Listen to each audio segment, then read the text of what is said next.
जय जय रघुवीर समर्थ, जय जय शनिदेव समर्थ। ओम महालक्ष्मी महासरस्वती महाकाली त्रिगुणात्मिका कुंडली स्वरूपिणी देवी दुर्गे नमो नमः। आता मी नवरात्रीबद्दलचा हा दुसरा व्हिडिओ तुम्हाला पाठवतो आहे।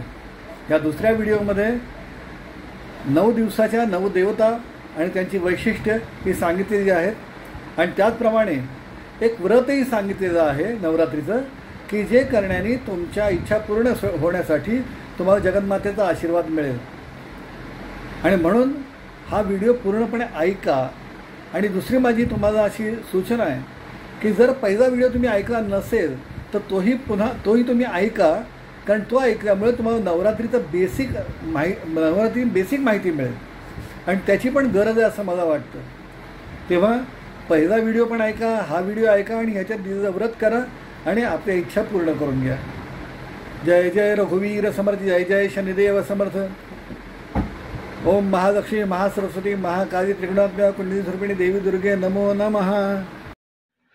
जय जय रघुवीर समर्थ। ओम महालक्ष्मी महासरस्वती महाकाली त्रिगुणात्मिका कुंडलिनी स्वरूपिणी देवी दुर्गे नमो नमः।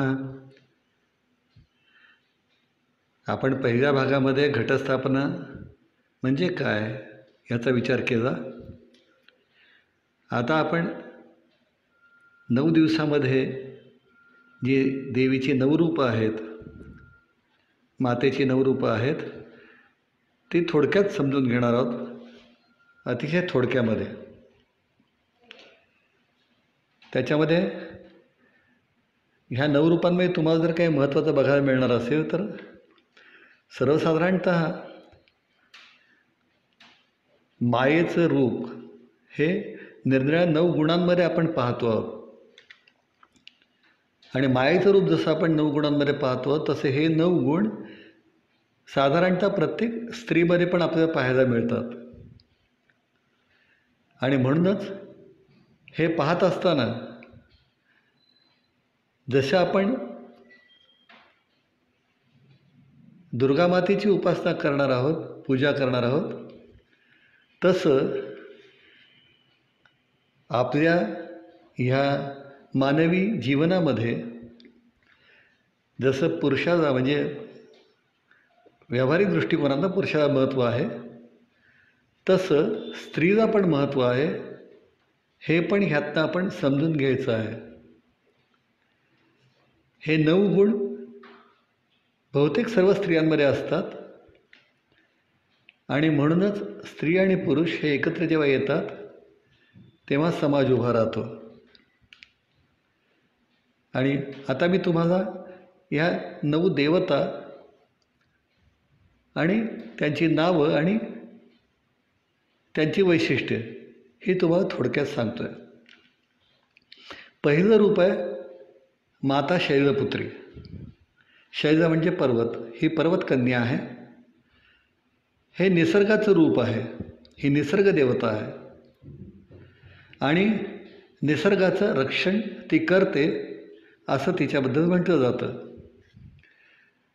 त्याचबरोबर हिच्याबद्दल सांगताना सांगितलं जातं की दक्ष प्रजापतीची ही मुलगी होती पूर्वजन्मी, तिचं नाव सती होतं आणि दक्ष प्रजापती हा सम्राट होता। सतीने ज्याच्याशी लग्न केलं ते शिवभगवान म्हणजे कैलासपती, हे डोंगरात राहणारे, जंगलात राहणारे, आणि त्यामुळे सम्राटाची मुलगी ही डोंगरात राहणाऱ्या एका तपस्व्याबरोबर गेली। त्यामुळे दक्ष प्रजापतीला ते काही पटत नव्हतं आणि म्हणूनच त्यांनी ज्यावेळेला आपल्याकडे एक यज्ञ करण्याचा कार्यक्रम ठरवला तेव्हा त्यांनी श्री शंकरांना आमंत्रण दिलं नाही। सतीला असं वाटलं की बहुतेक आपले वडील विसरले असावेत, म्हणून सती तिथं गेली आणि गेल्यानंतर दक्ष प्रजापतीने तिचा अपमान केला, तिच्या पतीच्या नावाने अपमान केला, त्याची निर्भसना केली आणि त्यामुळे सतीला भयंकर राग आला आणि तिने यज्ञामध्येच उडी मारून आपलं जीवन संपवलं अशी गोष्ट आहे। आणि त्यानंतर तिचा पुनर्जन्म झाला आणि तीच पार्वती म्हणून जन्माला आली आणि पुन्हा तपश्चर्या करून शंकराची पत्नी झाली. हा पण एक स्त्रीचा स्वभाव आहे. तिचं माहेर किती श्रीमंत असो, अधिकारी असो, मोठं असो, काहीही असो, पण जेव्हा ती लग्न करून आपल्या पतीकडे येते तेव्हा ती आपल्या पतीला आपला मानते आणि त्याच्याबद्दल तिला एक आदर असतो. त्याचा होणारा अपमान ती सहन करू शकत नाही, कारण पतीचा अपमान म्हणजे आपला अपमान आहे असं तिला वाटतं. आणि त्यामुळेच पती गरीब असला तरीसुद्धा त्या गरिबीतसुद्धा ती त्याच्याबरोबर संसार करते, त्याला समजून घेते आणि तो संसार आनंदाचा करून स्वतःची आणि आपल्या पतीची पण उन्नती करण्याचा प्रयत्न करते. हा असणारा गुण इथं दाखवून देण्यात आलेला आहे.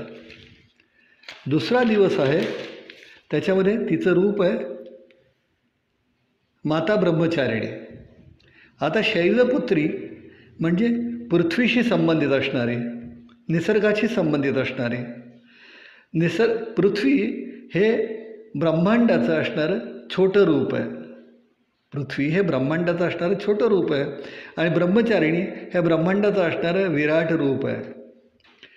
जसं आपण थोडक्यात म्हणायचं तर बहुतेक स्त्रियांच्या बाबतीत फॅमिली अफेअर्स आणि सोशल अफेअर्स असा फरक पडतो ना, की आपल्या कुटुंबात असताना तिचं असणारं वागणं, तिचं असणारं प्रत्येक कृती ही छोट्या स्वरूपात असते, तिथं इमोशनल असते ती. पण ज्यावेळेला सोशल अफेअर्समध्ये ती येते तेव्हा ती त्या प्रकारची मतं मांडते, त्या प्रकारे ॲक्टिव्ह होते, त्याप्रमाणे ती क्रियाशील होते. आणि म्हणूनच हे छोटं रूप आहे शैलपुत्री, मोठं रूप आहे ब्रह्मचारिणी. म्हणजे ब्रह्मांडाचं नियोजन हे कसं करावं हे त्याच्यामध्ये तिने पाहिलेलं आहे. तिसरं रूप आहे माता चंद्रघंटा. तिला 10 हात आहेत, तिने अनेक शस्त्र धारण केलेली आहेत आणि घंटानादाने तिने महिषासुराचा वध केला असं म्हटलं जातं. लक्षात ठेवा, घंटानाद म्हणजे नाद म्हणजे शब्द किंवा स्वर, बरोबर आहे. तर लक्षात ठेवा, स्त्रीचा जो स्वर आहे, स्त्रीचा जो शब्द आहे, तो जर एका विशिष्ट पद्धतीने वापरला केला तर ती शत्रूच्या भावनासुद्धा नष्ट करू शकते. घरामध्ये जर आनंद राहायला पाहिजे असेल तर घरामधल्या पुरुषाचं जसं वागणं हे चांगलं हवं, तसं स्त्रीच्या पण शब्दामध्ये माधुर्य हवं. जर पुरुषाचं वागणं आणि स्त्रियांच्या शब्दाचं माधुर्य या 2 गोष्टी जर एकत्र आल्या तर कुठल्याही वाईट गोष्टीचा नाश होऊ शकतो, महिषासुराचा नाश होऊ शकतो. असंच ह्या रूपाचं वैशिष्ट्य असं मी समजतो. चौथं रूप आहे कुष्मांडा देवी. सृष्टीची रचना तिने केली असं मानलं जातं. तिलाच अष्टभुजा देवी म्हणून सुद्धा मानतात. तिच्याही हातामध्ये अनेक शस्त्र आहेत, पण त्याचबरोबर तिच्या हातात अमृत घटसुद्धा आहे. कारण अमृत घट एका करताच आहे, कारण हे जीवन हे नश्वर जरी असलं तरी त्या जीवनात आनंद निर्माण व्हायला पाहिजे असेल तर अमृताचा वर्षाव व्हावा. आणि अमृताचा वर्षाव म्हणजे अमृत म्हणजे जे मृत पावत नाही ते. लक्षात ठेवा, सगळ्या गोष्टी नष्ट होतात, पण तुमचं असणारं जे कर्तृत्व आहे, तुमचं असणारं जे स्वभाव आहे, तुमची असणारी जी कीर्ती आहे ती चिरंजीव असते. आणि म्हणूनच असं तुम्ही कीर्तिमान होण्यासाठी हा अमृत घट आहे असं मी मानतो. 5वं तिचं रूप आहे स्कंदमाता.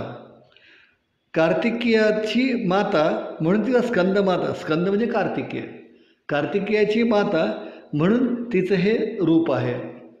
बाल कार्तिकेयाला म्हणजे स्कंदाला ती आपल्या कडेवर घेऊन फिरते आहे, वावरते आहे. हे मातेचं रूप आहे, हे मातेचं रूप आहे.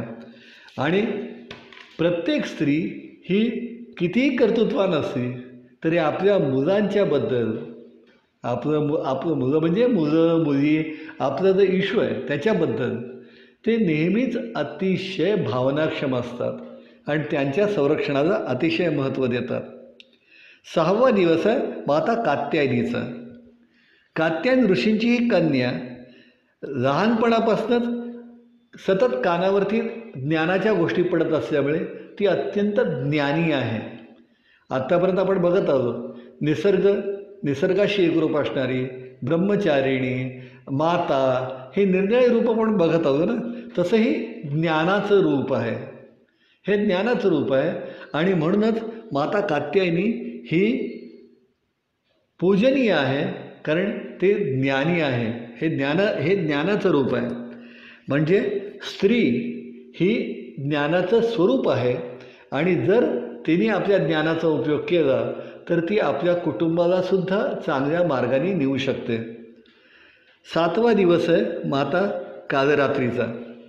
हे प्रचंड प्रकोपाचं स्वरूप आहे, प्रचंड प्रकोपाचं. जेव्हा स्त्रीला असं वाटतं की आपलं कुटुंब किंवा आपण स्वतः किंवा आपण ज्या गोष्टी निर्माण केल्या आहेत, मग आपलं कुटुंब म्हणजे आपली मुलं बाळं, नवरा बायको, नवरा, नंतर आपलं सगळं असणाऱ्या आपले नातेवाईक, आपलं सगळं असणारं अस्तित्व, हे जेव्हा तिला धोक्यात येतं असं वाटतं, असं धोक्यात येतं असं जेव्हा तिला वाटतं, तेव्हा ती मृदूपणा पूर्णपणे टाकून देते आणि प्रचंड आक्रमक बनते. कारण तिची एक गोष्ट लक्षात येते की आता जर आपण आक्रमक बनलो नाही तर आपण ह्याचं रक्षण करू शकत नाही. पण ते जे आक्रमण आहे ते कित्येक वेळेला असं असतं की जे अनिर्बंध असतं, त्याचे पुढे काय परिणाम होतील ह्याचा सुद्धा विचार करण्याची तिची मानसिकता राहत नाही. तिला एकच माहीत असतं की जो कोण आक्रमक आहे त्याचा पूर्ण निःपात करणं, मग त्याचे पुढे होतील ते परिणाम आपण भोगायला तयार आहोत. आणि एकदा त्याचा निःपात केला की त्यानंतर पुनर्निर्माणाची पण प्रक्रिया आपण सुरू करू. पण आत्ता ह्या मिनिटाला जो म्हणून आक्रमक आहे त्याला पूर्णपणे नेस्तनाबूत करण्याचं म्हणून ती जी रूप घेते प्रचंड आक्रमक, ते कालरात्रीचं रूप आहे. आणि हे सुद्धा स्त्रीचं महत्त्वाचं रूप आहे. 8वं रूप आहे माता महागौरी. कालरात्रीनंतरचं हे माता महागौरीचं रूप आहे. ते अत्यंत कुटुंबवत्सल आहे, अत्यंत कुटुंबवत्सल. सांसारिक प्रेम, आपल्या असणाऱ्या आजूबाजूच्या लोकांवर असणारं प्रेम असं व्यक्त करणारं हे रूप आहे. कालरात्रीनंतरचं हे रूप म्हणजे एका बाजूला विनाशाचं रूप जसं आहे तसं दुसरं हे जे रूप आहे हे पुनर्निर्माणाचं रूप आहे. आणि 9वा दिवस आहे सिद्धिदात्री. सिद्धिदात्री हे सर्व प्रकारची सिद्धी आपल्या भक्तांना देते. सिद्धिदात्री सर्व प्रकारची सिद्धी आपल्या भक्तांना देते. हे देवीचं अंतिम रूप आहे. ती कमळावरती बसलेली आहे. लक्षात ठेवा, ह्या सगळ्या रूपांचं हे सगळ्या शेवटचं रूप आहे सिद्धिदात्री. म्हणजे स्त्रियांची ही सगळी जी रूपं आहेत, मायेची सगळी जी रूपं आहेत, ह्या सगळ्या रूपांना जर तुम्ही समजून घेतलं किंवा स्त्रीनी जर समजून घेतलं तर त्याच्यातून शेवटी अंतिम स्वरूप निर्माण होतं सिद्धिदात्रीचं, की जे सर्वांना आनंददायक ठरणार आहे. आता मी तुम्हाला उपासनेची सोपी पद्धत सांगतो आहे, ज्यामध्ये फक्त तुम्ही असण्याचीच गरज आहे, बाकी कोणी असण्याची आवश्यकता नाही.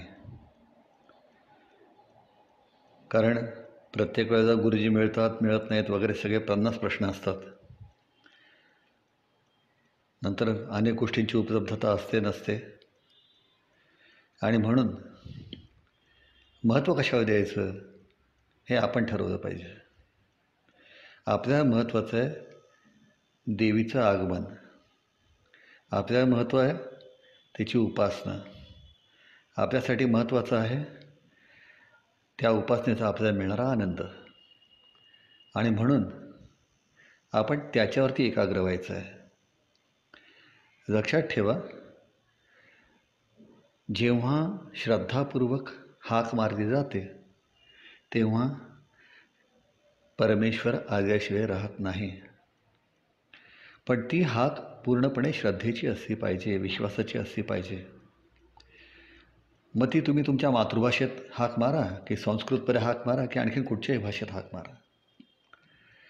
त्याचं कारण मुलाची भाषा आईला कळत नाही असं होऊ शकत नाही. आपण लहानपणी पाहतो की जेव्हा मुलं बोलत असतात, लहान मुलं बोलत असतात, त्याला कित्येक वेळा त्यांचे शब्द आपल्याला कळत पण नाहीत. ते काय हातवारे करतायत, काय सांगतात आपल्याला कळत पण नाही. पण त्याच्या आईला बरोबर कळतं.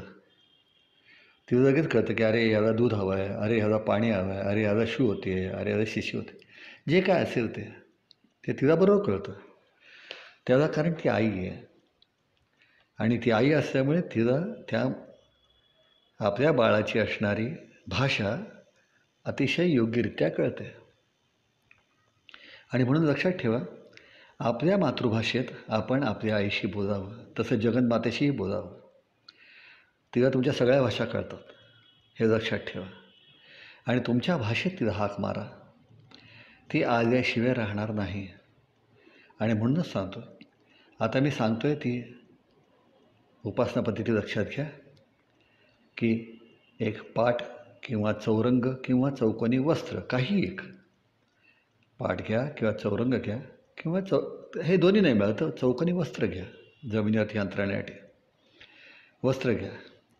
आणि त्याच्यावरती कलश ठेवण्यासाठी तांदूळाचा बेस तयार करा. म्हणजे तांदूळाचं बैठक तयार करा.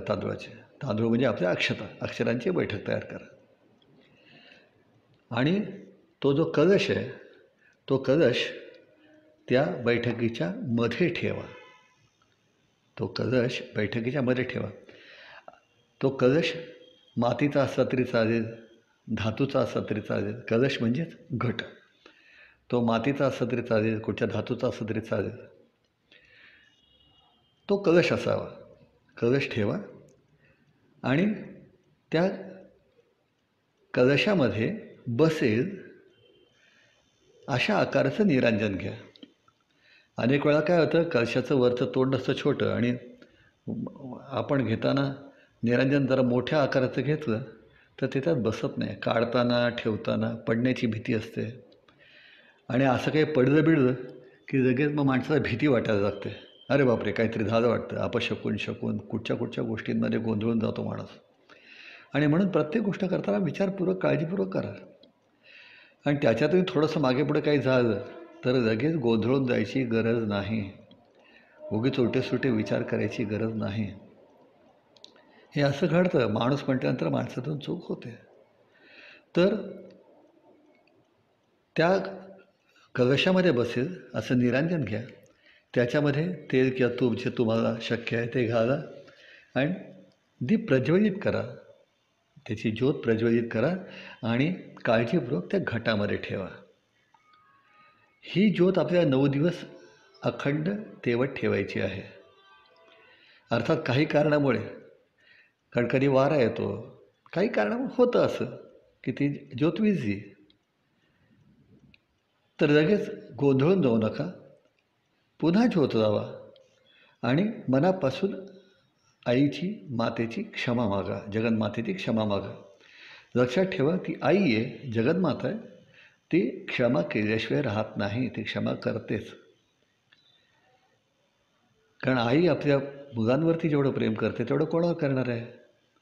अर्थात त्यासाठी आपणही तिच्याशी मुलासारखं वागणं गरजेचं आहे, ही लक्षात घ्या. तर त्याच्यामध्ये आपल्याला ही ज्योत अखंड 9 दिवस सांभाळायची आहे, हे लक्षात ठेवा. म्हणजेच वेळोवेळी त्याचं तेल संपतं आहे का, तूप संपतं आहे का, ह्याच्याकडे आपण लक्ष द्यायचं आहे. आणि हे लक्ष देतानाच ती ज्योत आहे हे लक्षात घ्या. घरामध्ये चुकून मांजर असतात, उंदीर असतात, कोणी कुत्री पाळलेली असतात. आता परिस्थिती हे कुत्रे, मांजर, उंदीर वगैरे ह्यांना काही तुमची श्रद्धा आणि तुमचा विश्वास कळतो असं नाही. चुकून ते तिथे येण्याची शक्यता असते, धडपडण्याची शक्यता असते.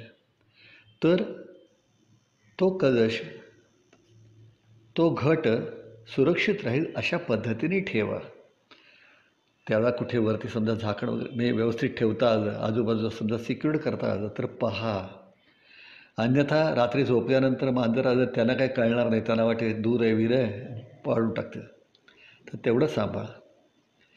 आणि त्या कलशाला आता स्थापन ठेवल्यानंतर त्याला हळद कुंकू वाहा, फुलं वाहा. आणि देवी मातेचं आपण आता ज्योती स्वरूपामध्ये पूजन करणार आहोत असं मनात घ्या, लक्षात घ्या. आणि तिला मनापासून प्रार्थना करा, आवाहन करा की तू इथे येऊन आता विराजमान हो. आणि लक्षात ठेवा, तुम्ही मनापासून प्रार्थना करा, देव माता नक्की येईल. रोज सकाळ संध्याकाळ हळद कुंकू फुलं वाहून पूजा करा. आणि तुम्हाला येत असलेली तुमच्या मातृभाषेतली आरती करा. नैवेद्य दाखवा आणि तो नैवेद्य वितरित करा. दसऱ्याला दुपारी 12 नंतर, हे 9 दिवस केलं की दसऱ्याला दुपारी 12 नंतर पूजा, आरती आणि नैवेद्य करून तुमच्याच मातृभाषेत आईने आपल्याकडनं सेवा घेतली म्हणून तिचे आभार माना आणि त्यांना स्वस्थानी परत जायला विनंती करा. आणि ही विनंती करताना सांगा की जेव्हा मला परत आपली आवश्यकता वाटेल, आपल्याला परत बोलावंसं वाटेल, तेव्हा मी आपल्याला आवाहन करेन, तेव्हा आपण परत यावं असं त्यांना सांगा. नमस्कार करा. म्हणजे आपण जे पुनरागमनायचं म्हणतो ना ते तर करा. आणि हे सांगितल्यानंतर पुन्हा नमस्कार करा, आशीर्वाद देण्याची विनंती करा आणि नंतर पूजा आवरायला सुरुवात करा. पूजा आवरताना प्रथम निरांजन बाहेर काढा. आता त्यात तेल किंवा तूप घालू नका. त्याची ज्योत नैसर्गिकरित्याच जेव्हा विझेल तेव्हा विझू दे. नंतर ते स्वच्छ करून तुमच्या पूजा साहित्यात परत ठेवा. कलश मातीचा असेल तर विसर्जित करा. धातूचा असेल तर स्वच्छ करून पूजा साहित्यात परत ठेवा. पूजेचे जे तांदूळ आहेत ते तांदूळ पक्षी, किडामुंगी इत्यादींना खाऊ घाला. कुठेतरी नेऊन विसर्जन वगैरे करा असं करू नका, कारण ते कोणाचं तरी अन्न आहे हे पण लक्षात घ्या. रोज संध्याकाळच्या आरतीनंतर ही गोष्ट लक्षात ठेवा. रोज संध्याकाळच्या आरतीनंतर घटापुढे, देवीचा जो घट आहे त्या घटापुढे तुमच्या क्षमतेनुसार दक्षिणा ठेवा. प्रत्येकाने आपापली क्षमता स्वतः ओळखायची आहे. तुमच्या क्षमतेनुसार दक्षिणा ठेवा. आणि दसऱ्याला पूजेची समाप्ती झाली की जमा दक्षिणा गरीब, अनाथ, रोगी, विद्यार्थी, वृद्धाश्रम, महिलाश्रम इत्यादी गरजवंतांसाठी द्या किंवा खर्च करा. जर हे तुम्हाला करण्याची इच्छा नसेल किंवा करणं शक्य नसेल, म्हणजे हे असं कोणासाठी काढून करणं शक्य नसेल, म्हणजे इच्छा नसेल, तर ती जी दक्षिणा जमा झालेली आहे ती आपलं श्रद्धास्थान किंवा आपले सद्गुरू यांना समर्पित करा. रोज 108 वेळा जप करा. जप कसला करा तेही सांगतो, कुठचा करा तेही सांगतो. ओम महालक्ष्मी महासरस्वती महाकाली त्रिगुणात्मिका कुंडलिनी स्वरूपिणी देवी दुर्गे नमो नमः. पुन्हा सांगतो. ओम महालक्ष्मी महासरस्वती महाकाली त्रिगुणात्मिका कुंडलिनी स्वरूपिणी देवी दुर्गे नमो नमः. हा जप रोज 108 वेळा करा. तुमची मनोकामना देवी पूर्ण करेल असा माझा तुम्हाला आशीर्वाद आहे. आणि तुमच्या मनोकामना पूर्ण होताना बघायला मला अतिशय आवडेल. तुमचे अनुभव आमचा जो ईमेल ॲड्रेस आहे, जो मधनं तुम्हाला दाखवला जातो आहे, त्या ईमेल ॲड्रेसवरती जर समजा तुमचे अनुभव तुम्ही आम्हाला पाठवू शकलात तर ते वाचायला पाहायला आम्हाला आवडेल. आणि ते अनुभव आपल्या या चॅनलच्या माध्यमातून लोकांपर्यंत पोचवायला सुद्धा आवडेल. आता सगळ्यात महत्त्वाची पुढची गोष्ट सांगतो. या चॅनलला सबस्क्राईब करा, लाईक करा आणि अधिकाधिक लोकांपर्यंत पोचवण्याचा प्रयत्न करा. कारण हे माझं एकट्याचं काम नाही आहे किंवा तुमचंही एकट्याचं काम नाही आहे. हे आपलं मिळून काम आहे. लक्षात ठेवा, कुठचंही कार्य होताना कसं असतं, परमेश्वर, त्याची इच्छा, परमेश्वराची इच्छा आणि आपली इच्छा, ह्या दोन गोष्टी एकत्र आल्या तर काहीतरी घडतं ना. तसं माझी इच्छा आणि तुमची इच्छा एकत्र आलं तर काहीतरी घडतं. एकटा काही करू शकत नाही. आणि म्हणूनच तुम्हाला सांगतो की माझ्या इच्छेबरोबर तुमची इच्छा जोडा आणि हा चॅनल लोकांपर्यंत जाईल असा जास्तीत जास्त प्रयत्न करा. देवी माँ तुमच्यावरती कृपा करेल, तुमच्या सर्व इच्छा आकांक्षांना पूर्तता देईल आणि तुमचं जीवन आनंदी, समृद्ध आणि सुखी करेल असा तुम्हाला आशीर्वाद देतो. देवी माझा तशी प्रार्थना करतो आणि आजचं माझं असणारं मार्गदर्शन पूर्ण करतो. जय जय रघुवीर समर्थ. ओम महालक्ष्मी सरस्वती महाकाली त्रिगुणात्मिका कुंडलिनी स्वरूपिणी देवी दुर्गे नमो नमः.